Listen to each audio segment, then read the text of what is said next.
Mythes et complots avec Christian Page. Oh, c'est le retour de Christian Page qui n'est pas en studio. Où est-il? Nous le saurons dans un instant. Monsieur Page, bonjour. Salut Benoît. De Youssef, vous êtes, vous, là? Je suis à Amarillo, dans le nord de l'État du Texas. La semaine, on a parlé des tornades de l'Oklahoma. As-tu quelque chose à ajouter là-dessus? Parce que je pense que ça t'a assez sérieusement impressionné. Oui, la dévastation, c'est... écoute, je ne peux que me répéter, mais tu sais, moi, j'avais vu... je vivais dans le fameux triangle de glace quand il y avait eu la fameuse tempête de verglas à la fin des années 90. Et c'était pour moi l'image de désolation que ça avait laissé était quelque chose qui était resté, qui m'avait marqué. Mais ce que j'ai vu à Oklahoma City, en fait à Moores, qui se trouve au sud d'Oklahoma City, écoute, on avait vraiment l'impression qu'une bombe atomique avait explosé. Ça a été la dévastation. Il faut vraiment la puissance du vent est quelque chose d'hallucinant, là, de pouvoir emporter en l'air comme ça des véhicules et des maisons complètes. Écoute, Benoît, il ne restait que les fondations. Le reste n'était que sur des kilomètres qu'un champ de débris. Ce n'était que ça, un champ de débris. Très impressionnant. Ça doit. Bon, tu veux revenir sur un sujet qui vraiment sème la controverse et qui provoque des courriels haineux? Ah oui, absolument. Écoute, il y a 2 semaines, en fait la semaine dernière, j'ai évoqué en ondes les tornades qui avaient frappé justement Moore. Et assez banalement, j'ai évoqué qu'au lendemain de ces tornades, un animateur du Texas, qui est connu pour ses propos très conspirationnistes, avait évoqué la possibilité que ces sautes d'humeur de mère nature pouvaient être dus à des programmes de géo-ingénierie mis de l'avant par le gouvernement américain pour contrôler les climats.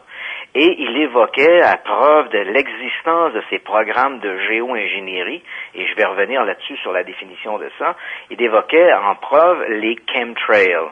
Et là, j'ai fait le commentaire en disant, bon, les chemtrails, c'est un sujet dont on parle beaucoup dans les milieux conspirationnistes. Et là, je tiens à préciser, quand je dis conspirationniste, j'utilise pas le terme de manière péjorative, mais bon, il faut absolument un terme pour définir les partisans et les croyants, les non-croyants, donc j'utilise ce terme-là de cette manière-là. Mm-hmm. Donc, dans le discours conspirationniste, ce sujet des chemtrails revient régulièrement. Et j'ai expliqué que, dans le fond, lorsque l'on fait une investigation sur le terrain, l'affaire s'écroule assez rapidement. Et ça m'a valu, Benoît, une série de courriels où parfois le propos était tout à fait ordurier. On me disait, bon, écoute, tu es le dernier des sphincters anneaux qu'on connaît, tu devrais aller te jeter en bas du pont Jacques-Cartier. Faut-tu être imbécile pour écrire des affaires de même? Mais bon, bref. Ouais. Et là, donc, j'ai dit, écoute, faut absolument revenir là-dessus parce que mon objectif, parce que les gens mélangent plein de choses, et mon objectif ici n'est pas de dire si oui ou non le gouvernement américain ou d'autres gouvernements sont impliqués dans des projets secrets de contrôle des climats, des programmes de géo-ingénierie. Bon, à ce sujet-là, tout ce qui se passe dans les arcanes secrètes du gouvernement, tout est possible. Mais mon idée est de dire, est-ce que ces chemtrails existent et est-ce que ces chemtrails sont liés à de tels programmes? Alors, commençons d'abord par la définition. Qu'est-ce qu'on entend par des chemtrails? Hein? C'est un mot composite qui vient de chemical trail, donc des traînées chimiques, en opposition aux traînées que laissent généralement les avions qu'on appelle contrail, pour condensation trail, donc des traînées de condensation. Donc, ces gens qui tiennent ce discours de l'existence de ces chemtrails soutiennent qu'elles apparaissent à des altitudes entre 25 et 40 000 pieds, c'est-à-dire à peu près les mêmes altitudes que dans lesquelles circulent les mêmes corridors aériens, à peu près que circulent les gros transporteurs, que ce soit des avions commerciaux ou encore des avions de passagers. Donc, ces traces apparaîtraient, elles seraient à peu près semblables aux traces que laissent généralement les avions, hein, parce qu'on parle ici là, de ces traînées blanches que l'on peut suivre derrière les gros porteurs. Ouais. Donc, les traînées blanches apparaîtraient dans l'air. Leur grande différence serait que, toujours selon le discours de ces partisans des chemtrails, ces traces demeuraient plus longtemps en l'air que de simples traces de condensation, et bien sûr, leur présence multiple ferait que parfois elles apparaissent parce que ce sont des avions qui ont des agendas secrets, ils parcouraient le ciel d'est en ouest et de nord au sud, donnant parfois des images un peu de gris. Si on regarde des photos des chemtrails, on voit parfois un ensemble de lignes qui donne un peu l'impression que le ciel ressemble à une grille de tic-tac-toe. Et là, on nous dit, voilà, ces traces, ce sont des traces chimiques, donc le gouvernement est en train de nous empoisonner, ou bien de nous empoisonner ou de contrôler les climats, parce que, encore là, dans ce milieu conspirationniste, on a deux versions de l'existence de ces chemtrails. D'abord, si elles existent, un premier groupe de gens disent le gouvernement laisse tomber dans l'air des substances chimiques et ces substances chimiques lui permettent de contrôler les climats. Et quand je dis contrôler les climats, là, on sait qu'il existe des techniques, je vais en reparler, de l'encensement des nuages où on met de l'iodure d'argent pour provoquer des pluies, mais là, ces gens-là vont beaucoup plus loin. Ces substances qu'on laisserait tomber dans l'air permettraient non seulement de contrôler la température, vont faire pleuvoir ou non, mais pourraient également aller jusqu'à créer des tsunamis, des tremblements de terre, sinon des ouragans et des tornades. Donc, ça, c'est un premier discours qu'il tient. Un autre groupe le deuxième groupe tient un discours beaucoup plus sinistre. Le gouvernement laisserait tomber dans l'air des substances qui contiendraient des éléments pathogènes et ces éléments pathogènes empoisonneraient les populations et permettraient de mieux contrôler. Quand je dis contrôler des populations, on pourrait, par exemple, empoisonner certains types d'individus en faisant une sélection ADN ou encore on provoquerait, par exemple, des maladies pulmonaires chez des gens âgés. Donc, ainsi, on ferait de l'euthanasie secrète. On se débarrasse donc des populations vieillissantes. Donc ça, c'est un discours excessivement sinistre que tient certains partisans de cette théorie des chemtrails. Bon, évidemment, on peut se poser la question, est-ce que c'est possible tout ça? Et quels sont l'argument que proposent ces tenants de la théorie du chemtrail pour dire ça existe? Donc, évidemment, quelles sont les preuves? La première chose qu'ils nous disent, c'est la présence même de ces chemtrails en l'air prouve qu'elles existent. Bon, mais évidemment, on n'arrive pas trop à faire la distinction entre une traînée d'avion normale et ces fameuses traînées chimiques. Bon, mais ça, c'était ma question, Christian. Comment on distingue les deux, là? Parce que ce qu'on voit derrière les avions, ça, c'est de la condensation. Voilà. Okay. Et ces gens-là nous disent, le fait qu'elles font des grilles de tic-tac-toe, voilà, on a déjà l'impression qu'il y a quelque chose de pas normal là-dedans, et ces traces-là restent plus longtemps en l'air. Mais est-ce que c'est prouvé, excuse-moi, mais est-ce que c'est prouvé? Les as-tu vues, toi, les traces de tic-tac-toe? Oui, absolument. Il suffit de taper le chemtrail sur Internet et les gens vont voir plein d'images de ça. Ouais. Mais la version officielle de ça ne tient pas la route. Dans un premier temps, lorsque les gens nous parlent de ces chemtrails, ils nous disent ces traces restent plus longtemps en l'air. Officiellement, des études ont été menées, des gens disaient voici des chemtrails, on a comparé ça à des traînées d'avions normales, et finalement, elles ne durent pas plus longtemps en l'air que d'autres traces d'avions normaux. Et en fait, ce qui fait qu'une trace va perdurer en l'air, repose essentiellement sur les vents qui sont en haute altitude, la température, les couches d'inversion de température qu'on peut retrouver en l'air, vont faire qu'une traînée de condensation va durer plus longtemps ou non. Ensuite, les fameuses lignes en tic-tac-toe. Là encore, pour les experts du ciel, il n'y a rien de mystérieux là-dedans. En fait, ces traces, pourquoi on retrouve une telle quantité de traces de condensation en l'air et qui parfois s'entrecroisent de cette manière, ça s'explique par la déréglementation dans un premier temps du trafic aérien, la multiplication également des transporteurs aériens, et ces traces se retrouvent généralement là où il y a plusieurs aéroports locaux qui desservent des gros porteurs. Par exemple, à New York, on a au moins 3 aéroports importants. On a JFK, on a LaGuardia et Newport. Évidemment, c'est des avions commerciaux qui font des allées nord-ouest, est-ouest, d'autres qui font des allées nord-sud en fonction des aéroports qui sont desservis.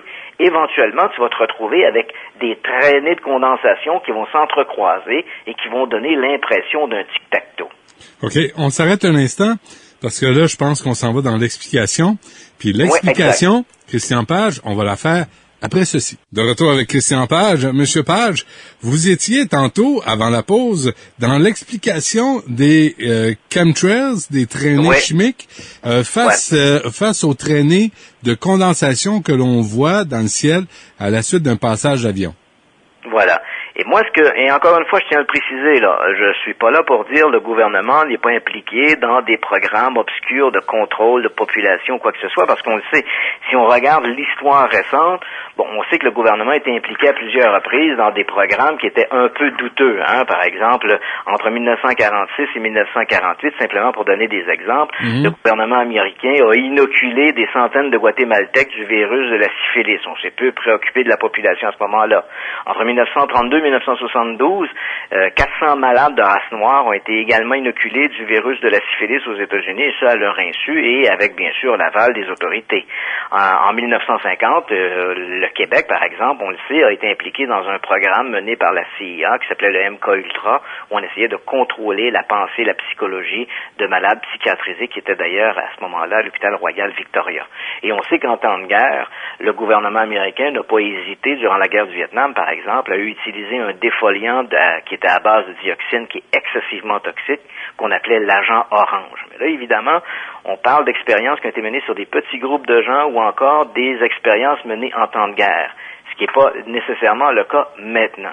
Alors, quand moi je dis que cette histoire-là s'écroule, encore là, je dis pas qu'il n'y a pas de programme secret qui existe, mais j'essaie de faire le lien entre ces chemtrails et ces soi-disant projets secrets. Et là où ça s'écroule, c'est bien sûr en faisant appel au simple b.a.-ba de la pensée, la pensée, disons, critique.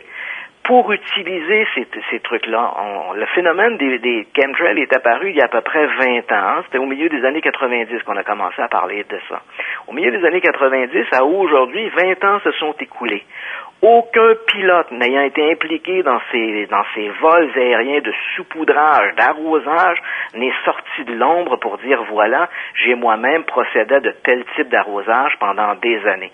C'est pas arrivé. Et je le dis tout de suite aux gens qui nous écoutent, qui auraient envie de m'envoyer des vidéos de YouTube d'un gars en cagoule qui raconte ça. Écoutez, si vous cherchez bien, le même gars en cagoule, la semaine dernière, disait qu'il avait récupéré des extraterrestres à Roswell. 3 semaines plus tôt, il disait qu'il avait assassiné JFK. C'est pas crédible, ça. Je sais pas si j'ai manqué quelque chose, moi, à un moment donné, dans le journalisme critique, mais je sais pas à quel moment YouTube est devenu une source fiable d'informations. Donc, pas de pilote. Ensuite de ça, monter ces chargements de produits toxiques sur des avions, évidemment, doit demander, nécessiter au minimum des dizaines, sinon des centaines d'employés d'entretien. Et ça, multiplié sur 20 ans. Et malheureusement, aucun de ces employés n'est sorti pour dire, voilà ce que l'on a fait, on a mis tel ou tel type de produit, voici des bordereaux de transport, des bordereaux de chargement. Ce n'est pas arrivé.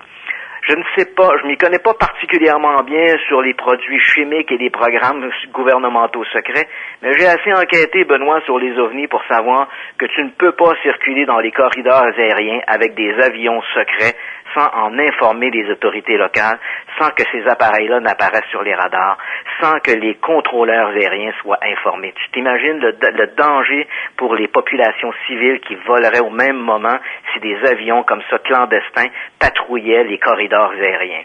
Or, depuis 20 ans, aucun contrôleur aérien n'est sorti de l'ombre pour dire voilà, je suis au courant que régulièrement il y a de tels vols commerciaux qui se font, des vols d'arrosage qui se font, et ce à l'insu des populations. Moi-même, personnellement, lorsque le phénomène a commencé à circuler, j'ai fait quelques vérifications. 3 aéroports, notamment, où on avait signalé de ces fameux chemtrails. Je pense notamment à l'aéroport O'Hare à Chicago, l'aéroport de Winnipeg et l'aéroport de Toronto. Des photographies avaient été prises et m'avaient été envoyées. J'ai contacté ces aéroports, j'ai pu parler avec des contrôleurs, et toutes les traînées que l'on voyait sur les photographies prises ont toutes pu être identifiées à des appareils commerciaux, des appareils ou bien des appareils cargo du genre UPS ou encore à des appareils qui transportaient des passagers. Aucun de ces avions ou de ces traînées n'avait été laissé par quelques avions secrets ou clandestins. J'ai vérifié ensuite auprès de Transport Canada si de temps à autre des avions secrets venant des États-Unis patrouillaient ou il y avait des incursions dans les corridors aériens des avions civils canadiens, et ça n'existe pas. Il n'y a pas de rapport de ça. Si on utilise le ciel à mauvais escient, on peut également faire des plaintes au bureau de l'OACI, dont les bureaux d'ailleurs se trouvent juste en face du 98.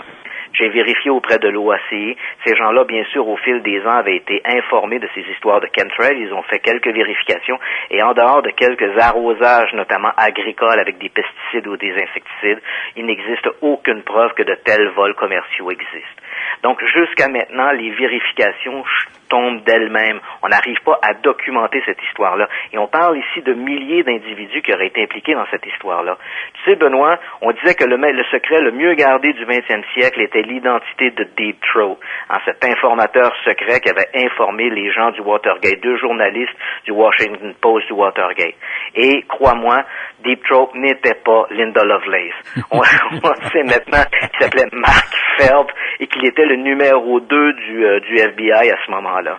Si on n'a pas pu garder secret l'identité de Deep Throat, qui n'était connue pourtant que de 2 personnes, comment un tel projet d'envergure comme l'épandage de ces traînées chimiques pourrait-il demeurer secret lorsqu'on parle de centaines de milliers d'individus impliqués pendant 20 ans?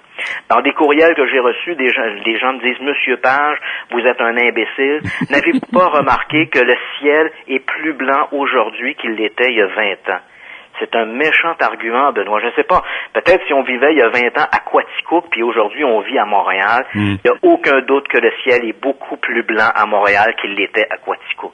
Un autre individu m'écrit en me disant « Monsieur Page, vous allez perdre en crédibilité parce que les chemtrails, sachez que ce sujet-là a été abordé au Parlement européen en avril dernier. » Et puis quoi? Le Parlement européen, il faut bien savoir, n'a très peu d'impact sur les politiques internes de l'Europe. Les Européens eux-mêmes décrivent le Parlement européen comme une grande place où c'est une sorte de tribune plénière où les gens viennent parler d'à peu près n'importe quoi.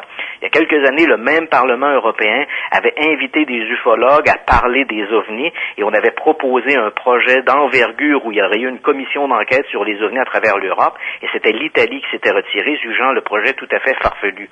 Donc le fait que l'on parle de quelque chose au Parlement européen n'en prouve pas obligatoirement son existence. Le fait qu'on ait parlé d'ovnis ne prouve pas que les ovnis existent. Et le fait que des gens civils, un groupe d'ailleurs, c'est un groupe qui fait un travail louable, qui montre que des gens sont préoccupés par ces histoires de chemtrails, soient venus au Parlement européen pour se plaindre de ça, ne prouve pas que le phénomène existe pour autant. Le fait de parler de Dieu ne prouve pas que Dieu existe. Donc, jusqu'à maintenant, je ne dis pas qu'il n'y a pas en secret des projets gouvernementaux secrets pour contrôler les climats, contrôler la température, créer des génocides secrets auprès de certains groupes de population. Mais une chose est certaine, si de tels projets existent, ces projets-là ne trouvent pas de témoignage à travers l'existence de ces pseudo-chemtrails, dont pour l'instant on n'a toujours pas la preuve qu'ils soient autre chose que des traînées de condensation d'avions. Et dernière question, Christian Page. Moi, ce que je comprends pas, c'est dans ces théories, dans ces complots, là, théories de complot, là, oui. Quand on dit que des avions vaporisent des trucs là pour toutes sortes de raisons, ça veut dire que les gens qui organisent ces expériences-là ou respirent les mêmes particules, là, ils respirent le même air que nous, ça veut dire qu'ils s'empoisonnent eux-mêmes? Oui, et tu sais, Benoît, l'autre grande question, la première question qu'on doit se poser, tu sais, il y a des organismes étatiques, prenons par exemple par Environnement Canada, où il y a des gens qui prennent des relevés au quotidien, sinon à chaque heure, de ce que l'on retrouve dans l'air pour pouvoir informer les populations. Attention, on a un degré très élevé de pollen, on a un degré de ceci, de très... Or, aucun de ces organismes étatiques, qu'ils soient américains, canadiens, européens, aucun de ces membres de ces organisations étatiques n'est sorti de l'ombre en disant « Oh, le 3 avril dernier, on a soudainement eu une augmentation de barium dans l'air dont on ne savait pas d'où ça venait. C'est jamais arrivé. » Et ça, on peut se poser des questions. Les tenants, par exemple, de cette idée des chemtrails soulèvent souvent une étude qui avait été présentée il y a quelques années, où après l'apparition de chemtrails, un médecin de Phoenix en Arizona avait fait des relevés sanguins sur certains patients dans un hôpital, et il avait démontré qu'il y avait dans le sang de ces patients un niveau plus élevé de barium que le niveau national. Ce n'était pas un niveau qui était dangereux, qui était jugé là malsain, mais légèrement plus élevé que la moyenne nationale. Alors, il a crié comme ça sur tous les toits, voilà, il y a eu des chemtrails et on enregistre sur cette population un niveau plus élevé de barium. Mais une contre-étude a démontré que ce niveau élevé de barium était également présent dans des échantillons sanguins qui étaient antérieurs à l'apparition de ces soi-disant chemtrails au-dessus de la ville. Et pourquoi ce barium? Il faut savoir que Phoenix, en Arizona, est la 5e plus grande ville des États-Unis. Il y a là des usines de métaux qui crachent des tonnes de débris, justement, de gaz qui sont saturés de barium. En fait, c'est toute la population de Phoenix qui est exposée au barium, non pas à cause des chemtrails, mais à cause de la pollution urbaine de la ville. Ouais, qu'on s'occupe davantage de la pollution des usines et la pollution que l'on crée que la pollution, la pseudo-pollution de superstition comme ça. Tu Tu sais, Benoît, un autre argument qui est souvent proposé pour un peu démonter cette histoire-là, si on voulait empoisonner des populations, si on voulait mettre des agents, des bacilles ou quoi que ce soit dans et infecter des populations, pourquoi utiliser un moyen aussi coûteux et aussi peu discret que l'épandage chimique par des avions commerciaux, alors qu'on pourrait simplement mettre ces produits, par exemple, dans les aqueducs, l'eau, etc. Donc, des moyens beaucoup plus discrets et beaucoup moins coûteux. Ah, merci pour les excellentes idées, là, Christian. Merci de propager cette excellente façon de faire. Ne faites pas ça à la maison. Oui, merci beaucoup. Bon, on se laisse là-dessus. Je te laisse ta balade au Texas. Sois prudent, hein. Les gens sont armés là-bas, hein. Oui, j'ai vu ça, Benoît. Oui, OK. Bon, ben merci. On fait des très, très gros steaks dans les restaurants. Oui, c'est ça. Et c'est pas toujours avec des animaux. Fais attention à toi. Merci, Christian Page. Ça m'a fait plaisir. Salut, Benoît. Salut, à la semaine prochaine. On s'arrête là-dessus pour nous aussi, pour aujourd'hui, en ce mercredi. Mais je vous remercie d'avoir été là, puis on refait ça peut-être demain, midi. Au revoir.